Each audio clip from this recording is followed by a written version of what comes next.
Yes, तो हमने देखा कि थर्ड का फर्स्ट सम क्यों एम्प्टी सेट है, क्योंकि उनको ऐसा नेचुरल नंबर चाहिए जो स्मॉलर देन जीरो हो, बट ऐसा कोई नेचुरल नंबर है ही नहीं।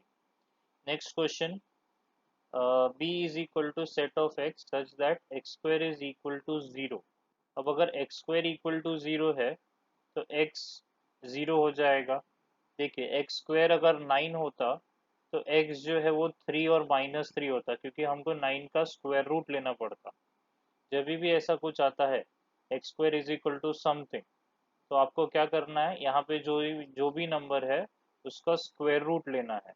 जैसे एक्स स्क्वायर इक्वल टू 16 आएगा तो उसका स्क्वायर रूट 16 का स्क्वायर रूट 4 होता है, लेकिन 4 के साथ हम -4 भी लिखते हैं। ये रूल है कि स्क्वायर रूट दो होते हैं, प्लस और माइनस। तो X square is equal to 9 होता तो आंसर होता 3 और -3। लेकिन अगर X square is equal to zero आया है तो आंसर +0 और -0 नहीं हो सकता, वो सिर्फ जीरो होता है। तो इसका मतलब बी जो है वो खाली सेट नहीं है। आपको ये ध्यान से समझना है कि x का आंसर जीरो आ रहा है। अब जीरो एक एलिमेंट है। यहाँ पे जो फर्स्ट सम था उसमें वो एम्प्टी सेट था क्योंकि कुछ भी नहीं आ रहा था, जीरो भी नहीं आ रहा था, लेकिन यहाँ पे जीरो आ रहा है। तो ये आपको ध्यान से समझना है कि ये जो है वो एम्प्टी सेट नहीं है, ये सेट में जीरो आ रहा है। एम्प्टी सेट कब बोलेंगे, जब वहां पे कुछ भी नहीं आता। ठीक है, कोई भी एलिमेंट नहीं आता तो उसे एम्प्टी सेट बोलते हैं। 4 5 आया तो ऑब्वियसली उसे हम एम्प्टी सेट नहीं बोल सकते, तो सेम तरीके से अगर जीरो आता है तो उसे हम एम्प्टी सेट नहीं बोल सकते। तो ये कौन सा सेट है, अगर ऐसा पूछा होता कि विच इज दिस सेट, तो ये सिंगलटन सेट होता, क्योंकि यहाँ पे एक एलिमेंट आया है, इसीलिए ये सिंगलटन सेट है। लेकिन हमको पूछा नहीं है कि कौन सा सेट है, हमें सिर्फ इतना पूछा है कि वो एम्प्टी सेट है कि नहीं है। तो अपना आंसर होगा कि वो एम्प्टी सेट नहीं है। अब थर्ड वाला सम देखते हैं, वापस एक इक्वेशन है, तो इक्वेशन को पहले सॉल्व करेंगे। -2 वहां पे चला गया तो +2, और 5 नीचे आ गया तो 2/5। तो 2/5 वैसे आंसर तो मिल रहा है, बट उन्होंने एक और कंडीशन डाला है कि वो नेचुरल नंबर ही होना चाहिए। लेकिन 2/5 तो नेचुरल नंबर नहीं होता, नेचुरल नंबर होते हैं 1 2 3, बट ये तो फ्रैक्शन है, और फ्रैक्शन जो है वो नेचुरल नंबर नहीं होते। तो इवन दो मेरे को आंसर आया है यहाँ पे, फिर भी मैं लिखूंगा कि सी जो है वो एम्प्टी सेट है। ऐसा क्यों किया, क्योंकि आंसर तो आया है लेकिन वो आंसर जो है वो वैलिड आंसर नहीं है, क्योंकि उनके पास दो कंडीशन थे, एक तो ये और एक ये। तो पहले कंडीशन से तो आंसर आ रहा है, बट वो जो आंसर है वो दूसरे कंडीशन को सेटिस्फाई नहीं कर रहा, इसलिए वो आंसर एक्सेप्टेबल नहीं है। इसीलिए ये एक एम्प्टी सेट है। तो आई होप ये आपको क्लियर है। अगर आपको नहीं समझ रहा है तो एक और बार आप स्टार्टिंग से वीडियो गो थ्रू कीजिए, ध्यान से सुनिए मैंने क्या बोला है। अगर आपको फिर भी समझ नहीं आ रहा है तो you can give me a call.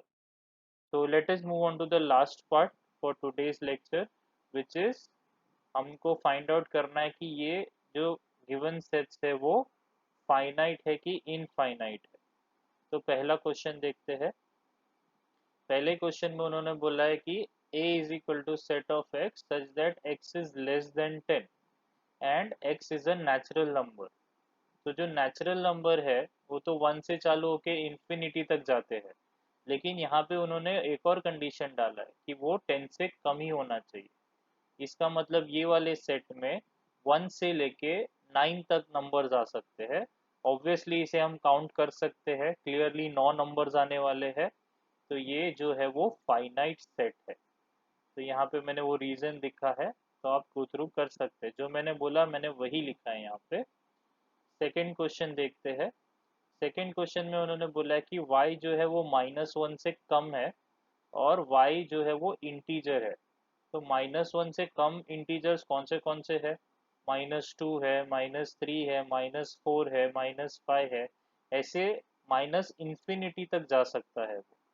तो इसका मतलब इसे हम काउंट नहीं कर सकते। देखिए अगर यहाँ पे ऐसा होता कि y is a natural number, तो y -1 से कम नेचुरल नंबर तो कोई होता ही नहीं, तो ये तो नल सेट हो जाता। आपको ध्यान से समझना है कि यहाँ पे लिखा क्या है। अगर इंटीजर लिखा है तो -1 से कम बहुत सारे हैं, -2, -3, -4, तो वो इनफाइनाइट हो जाएगा क्योंकि अनगिनत है। लेकिन अगर यहाँ पे नेचुरल नंबर लिखा होता तो नेचुरल नंबर तो 1 से चालू होता है, और 1 से सब बड़े ही है, और 1 खुद -1 से बड़ा है, तो कोई भी नेचुरल नंबर -1 से कम नहीं हो सकता। तो वो केस में ये एम्प्टी सेट होता। अगर यहाँ पे होल नंबर लिखा होता तो भी वो एम्प्टी सेट ही होता, क्योंकि होल नंबर्स जो है वो 0 से चालू होते हैं। तो I hope this is clear. ये वाला सम के लिए ये इनफाइनाइट सेट होगा, क्योंकि -1 से बहुत ज्यादा नंबर्स लेस देन, सॉरी, -1 से कम बहुत सारे इंटीजर्स है, in fact infinite number of integers है। तो इसीलिए वो जो है वो इनफाइनाइट सेट है। अब नेक्स्ट क्वेश्चन देखेंगे, तो set of students of class 9 from your school. तो आपका कोई भी स्कूल रहने दो, आप हमेशा गिन सकोगे ना कि नाइन्थ में कितने बच्चे हैं, तो ऑब्वियसली ये फाइनाइट सेट है। So C is a set of students in standard 9 which is countable, therefore C is a finite set. Set of people from your village, ये वही बात हो गया, हमने इंडिया का एग्जांपल लिया था थोड़ी देर पहले। तो अगर मैं इंडिया के लोगों को गिन सकता हूँ तो एक विलेज के लोगों को तो गिन ही सकता हूँ। तो ये भी एक फाइनाइट सेट है। पांचवा जो सम है, set of apparatus in laboratory, ये भी तो फाइनाइट सेट होगा, क्योंकि कितना भी apparatus रहने दो लेबोरेटरी में, हम गिन सकते हैं ना कि क्या क्या है। एक बीकर है, टेस्ट ट्यूब है, फनल है, पिपेट है, ब्यूरेट है, कुछ फिजिक्स के apparatus है, कुछ केमिस्ट्री के है, कुछ बायोलॉजी के है, बट हम गिन सकते हैं कि क्या क्या है। तो ये जो है वो फाइनाइट सेट है। सिक्स्थ वाला, set of whole numbers.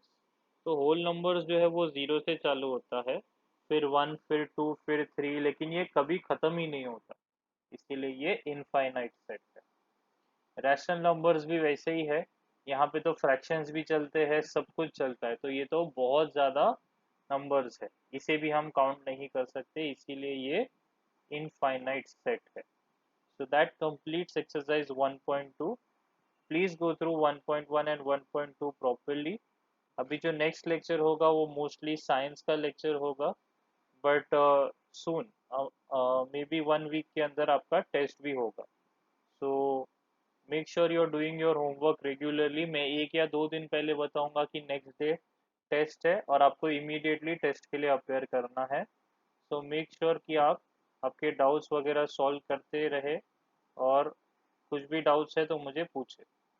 Secondly, जो अपना टॉप स्कोरर एप्लीकेशन है वो 3-4 दिन के अंदर आपको एक्टिवेट हो जाएगा, और उसमें से भी आप फिर पढ़ाई कर सकते हैं। तो फिलहाल के लिए 2-3 दिन के लिए आप वेट कीजिए, आप यही सब फॉलो कीजिए। उसके बाद आपको ये भी करना है और आपको एप्लीकेशन में से भी सॉल्व करना है। So thank you, and please revise and send me the classwork by 10 p.m. today.